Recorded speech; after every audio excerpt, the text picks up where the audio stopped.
들을수록 더 좋아지는 클래식 명곡을 소개합니다. 김윤경의 경이로운 클래식.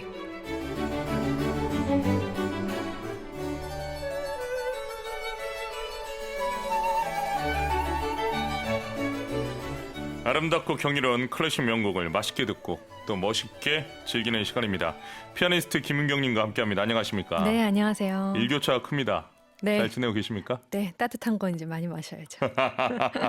오늘 경이로운 클래식에서 소개해 주실 작품은 어떤 또 곡인지 궁금합니다. 네, 보셨는지 모르겠지만 그 영화 헤어질 결심을 보고 이 음악을 다시 찾아서 듣는다는 분들이 참 많아진 것 같습니다. 영화 속에서 스토리를 이끌어가는 두 곡이 있는데 그중에 한 곡이 바로 오늘 이야기할 작품의 사악장이죠. 전곡을 다 들으면 70분 정도가 걸리는 다양한 감정이 담긴 작품인데요. 음악으로 들어보실까요? 음악 주세요.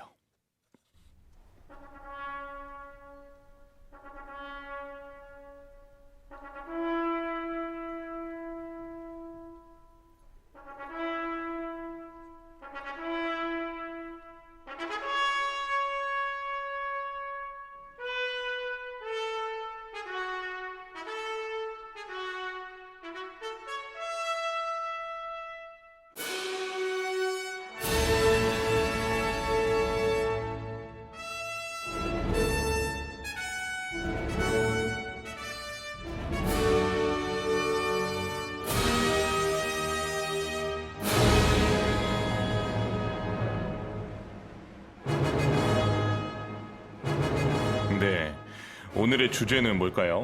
오늘의 주제는 새로운 시대 그리고 새로운 출발, 바로 말로의 교향곡 5번입니다. 좀 전에 들으신 게 1악장인데 뭔가 새로운 시대를 여는 듯한 느낌이 들지 않나요? 여러분들이 익숙하신 4악장은 아주 아름답고 서글픈 선율인데 제목이 새로운 시대와 새로운 출발, 좀 의아스러운 부분이 없지 않아 있는데 자세한 이야기는 계속 들어보시죠. 알겠습니다. 지금부터 새로운 시대 그리고 새로운 출발이라는 제목으로 이 제목이 과연 어떻게 붙여진 건지 차근차근 알아보겠습니다. 이 곡은 언제 작곡이 됐습니까? 말러가 1901년 2월에 생사를 오갈 만큼 몸이 좋지 않았어요. 그리고 간신히 죽음에서부터 회복을 해서 교향곡 5번을 쓰기 시작하는데요. 1901년은 사실 20세기가 시작된 그 새 시대가 열린 해이면서 또 불혹을 이겨낸 말러의 삶과 음악 세계의 새로운 변화가 찾아온 시기라고 할 수 있을 것 같습니다. 그런데 이 말러의 교향곡 5번은 이전에 쓴 4개의 교향곡과는 굉장히 다른 모습을 보여주고 있는데 그 전에 쓴 교향곡 1번 거인, 그리고 뿔필이 3부작에 해당하는 2, 3, 4번 교향곡은 표제가 있었다는 점에서 교향시적인 성향이 아주 분명합니다. 하지만 20세기로 넘어온 1901년에 도달하자 말로가 자신이 지금까지 담습하고 있던 스타일에서 벗어나 새로운 시도를 해보자라고 생각을 하게 되는 거죠. 바로 순수하게 오케스트라만으로 연주하는 기악곡을 쓰자. 그리고 그래서 탄생한 게 교향곡 5번이죠. 그래서 말로의 음악에 있어서 1901년 그리고 교향곡 5번은 아마도 새로운 출발의 의미를 담고 있다라는 생각이 듭니다. 그렇군요. 20세기가 시작되고 죽음의 고비까지 넘었으니 음악을 대하는 각오가 말로는 남달랐으리라 생각합니다. 그렇죠. 그리고 거기에다가 이 시기에 사랑하는 사람을 만나게 됩니다. 당시 40살이었던 말러가 19살 연하였던 알마 쉰들러를 만나게 되는데요. 일설에 따르면 말러가 일부 완성된 악보를 알마에게 아무 말 없이 그냥 보냈다고 합니다. 그러자 알마가 나에게 오세요라는 답장을 보냈고, 이래서 두 사람이 본격적으로 만남을 시작하고 결혼까지 골인을 했다라는 이야기가 있는데, 물론 이게 사실인지 아닌지는 우린 모르지만 알마 쉰들러와의 이 사랑이 말러에게 창작열을 불타오르게 하죠. 1901년 여름 휴가철에 교향곡 5번의 새 악장 그리고 8곡의 가곡을 작곡하면서 말러가 스스로의 그 이룬 성취에 만족했던지 친구들에게 엄청 자랑을 했다고 합니다. 그렇군요. 과연 말러는 본인의 교향곡 5번에 대해서 어떤 생각을 갖고 있었을까요? 이전에 썼던 교향시나 칸타타 형식의 교향곡과는 달리 무조건 절대 음악으로 교향곡을 쓰겠다라는 의지가 굉장히 강했던 것 같아요. 이런 말을 했습니다. 이 교향곡은 열정적이고 거칠고 비극적이며 엄숙한 인간의 모든 감정으로 가득 차 있으나 단지 음악일 뿐이다. 여기에는 어떠한 형이상학적 질문의 자취도 남아있지 않다. 이 곡은 스스로 완전한 모습을 갖춘 사악장의 교향곡이 될 것이다. 그렇죠. 그런데 교향곡 5번 구상에 대한 이 얘기를 듣고 고개를 갸웃하는 분들이 계실 것 같은데 왜냐하면 이 교향곡 5번은 사악장이 아닌 오악장으로 이루어져 있거든요. 사악장으로 원래 쓰려던 교향곡이 왜 오악장이 된 건지 이것은 아마도 알마 쉰들러와 관련이 있지 않을까라 생각이 듭니다. 그렇다면 알마에게 헌정하는 곡을 갑자기 추가한 겁니까? 네, 맞습니다. 알마 음, 쉰들러가 그 당시 정말 매력적인 여성으로 알마에게 반한 예술가들이 정말 많았어요. 일단 알마의 아버지 에밀 야콥 쉰들러가 당대 아주 유명한 풍경 화가였고 또 큰아버지 역시 엄청 부유한 화가 출신이었거든요. 네, 이렇듯 화가 집안에서 태어나서 조각이나 회화 교육을 받았지만 음악을 상당히 사랑했고 또 작곡가로 알마 스스로가 활동하기도 합니다. 네. 뭐 구스타프 클림트의 그림 키스를 보셨죠, 선생님? 그런데 여기에 주인공이 바로 알마랍니다. 그래서 많은 사람들이 뮤즈로 사랑받고 있던 알마가 드디어 말러라는 남자랑 결혼을 하게 되는데 여기서 작곡가 말러는 결혼을 조건으로 알마에게 나와 결혼을 하면 작곡을 더 이상 하지 말라라는 조항을 제시하고 놀랍게도 알마는 이 조건을 수락하고 두 사람이 결혼을 하게 돼요. 1902년에 말로와 알마가 결혼을 하고 알마는 교향곡 5번을 악보에 옮겨놓는 작업을 말로를 도왔다고 하는데 원래 4악장으로 쓰려던 작품이었지만 이때 말로가 알마한테 헌정하는 1악장을 더 추가하게 되고 그게 바로 널리 많은 사람에게 사랑받고 있는 4악장인 아다지에토입니다. 아마도 알마에 대한 말로의 사랑의 마음이 담겨 있다고 우리는 생각할 수 있겠죠. 왜 이런 조건을 제시했을까요? 한 집안에 두 작곡가가 있을 수 없다고 말러가 얘기한 걸로 저는 알고 있어요. 네, 그래서 자기 자신만을 내조를 하면서 살기를 원했던 것 같아요. 정말 시대착오적인, 이기적입니다. 이기적인 걸 떠나서 정말 촌스러운 부분이 아닐 수가 아, 없는데. 네. 알겠습니다. 여러 가지 의미가 가득 담긴 곡이지만 출판에는 어려움이 있다고 들었습니다. 네, 1903년에 교향곡 5번의 오케스트레이션이 완성이 됩니다. 하지만 말러가 계속해서 수정을 거듭하죠. 1904년 봄에 빈 필하모닉 시범 연주를 같이 감상한 알마가 이 작품은 왠지 타악기를 위한 교향곡 같다라고 하니까 아마도 스스로도 그렇게 생각을 했는지 아니면 아내의 말에 그만큼의 신뢰를 가졌든지 말러가 타악기 파트를 대폭 축소시키게 됩니다. 음, 이러면서 악보가 계속 바뀌는데 네. 악보가 바뀌면 출판사가 굉장히 머리가 아플 거 아니에요. 왜냐하면 당시에 인쇄를 하려면 금속 판형을 만들어서 찍어냈는데 이렇듯 금속 판형을 만들고 난 후에 계속 바뀌는 바람에 이 출판사 사장인 헨리 한리센의 불만이 하늘을 찌를 지경이었거든요. 그런데 말러의 악보 수정은 계속해서 됐고 세상을 떠나기 직전까지도 자신의 악보를 수정했다는 말이 있습니다. 그렇군요. 아주 난리가 네, 났었네요. 성격이 드러납니다. 알겠습니다. 이 곡의 이 작품의 초연은 언제입니까? 비공식적인 초연은 곡이 완성된 1902년에 자신의 아내인 알마 쉰들러 앞에서 했다고 하고요. 네. 공식적으로는 1904년 10월 18일인데 퀼른에서 말러 스스로의 지휘로 이루어졌습니다.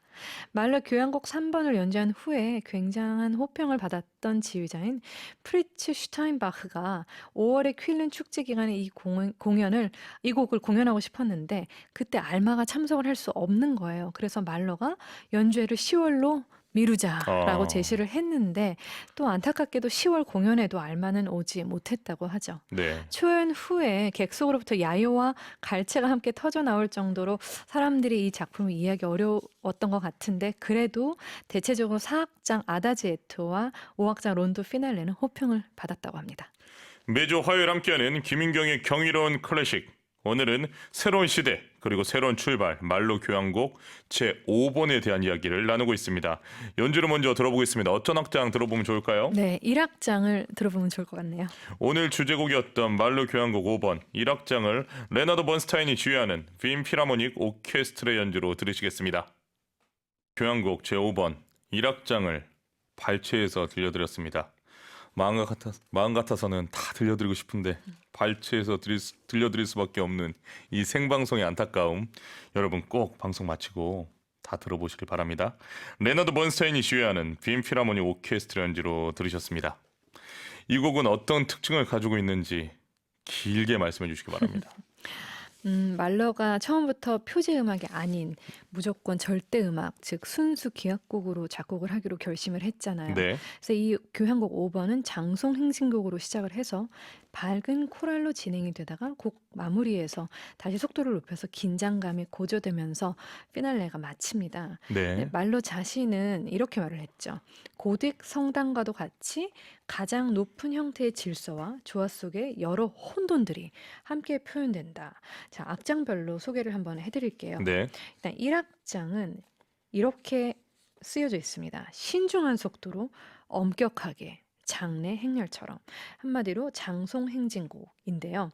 1악장의 인상적인 이 트럼펫 팡파르 도입부가 상당히 우리의 분위기를 장악을 하면서 굉장히 고통스럽고 무거운 발걸음처럼 침통한 장송 행진곡이 이제 울려 퍼지게 됩니다. 네. 팡파르 행진곡으로 이루어진 이 두 가지 악상이 또 굉장히 폭발적인 슬픔으로 이어지면서 중단되면서 굉장히 극적인 대비를 이루는데요. 상당히 듣는 사람에게는 깊은 감정의 폭을 느끼게 해줄 것 같습니다. 음.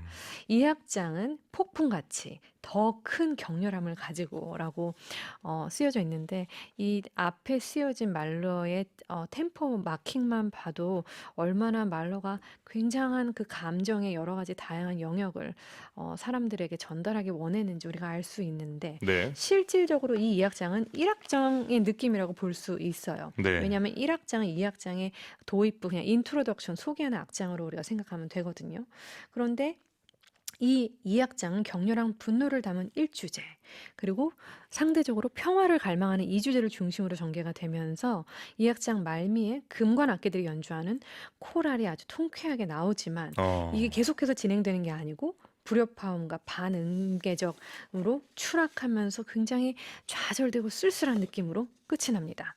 그러면 1악장과 2악장이 장송 행진곡과 분노의 폭발 그러면 이 2부 한마디로 1악장, 2악장은 하나의 일부처럼 연결이 되고 2악장으로 연결되는 이 2부로 연결되는 3악장은 굉장한 춤곡이라고 할 수 있습니다. 네. 3악장은 스케르초 악장인데 어떻게 보면 교향곡 사상 최대의 스케르초라고 할 수 있어요. 연주 시간이 일단 스케르초는 짧은 게 특성인데 17분에서 18분 아주 길죠. 시골풍의 아주 거친 렌틀러 그리고 상대적으로 세련된 도시풍의 왈츠가 교차가 되면서 스케르초가 진행이 되는데요. 말러는 이 작품을 이렇게 표현을 했습니다. 우리는 삶의 한가운데서도 죽음 속에 존재한다. 정말 극과 극을 얘기하는 그 이중성인데 이런 얘기겠죠. 겉으로는 행복한 삶을 누리는 듯한데 아마도 우왕좌왕하는 인간의 혼란스러움의 삶의 두 가지를 너네들이 한번 들어봐라 이런 것 같습니다. 그 다음에 연결되는 게 많은 사람들이 영화 속에서 또 일반적으로 사랑하는 4악장의 아다지에토 악장인데 제르랑삼 매우 느리게 연주하라 라고 마킹이 되어 있습니다. 가장 대중적으로 널리 알려진 악장인데 다른 악기는 모두 쉬고 현악기와 하프로만 연주되는 정말 극도의 아름다움을 자랑하는 악장입니다. 그래서 현과 하프를 위한 무언가 가사가 없는 노래다라는 평을 받고 있죠. 네. 이 음악을 아마도 알마에 대한 사랑 고백이라고 말하기도 하지만 좀 역설적이게 악장의 마지막 부분에는 베이스 파트에 말러가 자신의 가곡인 나는 세상에서 잊혀지고라는 음악을 인용을 했어요. 근데 이 가곡은 말러가 이 곡은 바로 나 자신이다라고 말할 정도로 각별한 애정을 가지고 있었는데 이렇게 아름다운 사랑을 노래한 악장에서 왜 이런 쓸쓸한 노래를 인용했는지 우리는 알 수 없죠. 어쩌면 사랑의 끝을 본인이 예견한 게 아닐까라는 생각도 저는 듭니다. 마지막으로 이렇게 끝나면 너무 쓸쓸하잖아요. 5악장, 네, 론도 피날레. 굉장히 좀 지나칠 정도로 밝고 경쾌한 음악인데 5악장에서는 2악장 말미에 등장했던 코랄이 이제 완전한 승리로 마무리하고 있으면서 삶에 대한 강한 긍정을 보여주는 음악으로 해석된다고 우리는 생각할 수 있습니다. 1악장부터 5악장까지 긴 설명 네. 수고 많으셨습니다. 이거 다 어떻게 찾아요? 그러게 말입니다. 다양한 자료를 아, 참고해서. 네. 정말 매주 느끼는 거지만 고생이 많으십니다. 네, 많은 분들이 고생이 많으십니다. 개인적으로는 어떤 악장 좋아하세요? 아무래도 사악장이 듣기에 좀 음. 편안해서 좋아하는데 사실 말러의 작품은 단악장만 들어서는 그 작품을 이해하지 못합니다. 1악장부터 쭉 들어야 이 말러가 의도했던 감정의 폭을 우리가 함께 느끼면서 공감할 수 있을 것 같아요. 요즘 제가 들었던 얘기인데 이 헤어질 결심 이후로 요 사악장을 이렇게 메시지로 딱 보내면은 이게 암시하는 거라던데. 사랑의 고백입니까? 예. 네. 이제 그만 보자라고. 아, 그만 보자. 어. 사랑이 시작이 아니고 음. 쓸쓸한 결말이네요. 그러니까요. 아, 그러니까 뭐 해석하기 나름인데 음. 여하튼 그런 얘기를 들어서 참 이 미디어의 레거시 미디어와 이 미디어의 또 이 확장을 네. 느꼈습니다. 자, 오늘도 아주 유쾌하고 즐거운 시간, 또 의미 있는 시간 감사합니다. 다음 네. 주에 뵙겠습니다. 감사합니다. 안녕히 들어가세요. 네.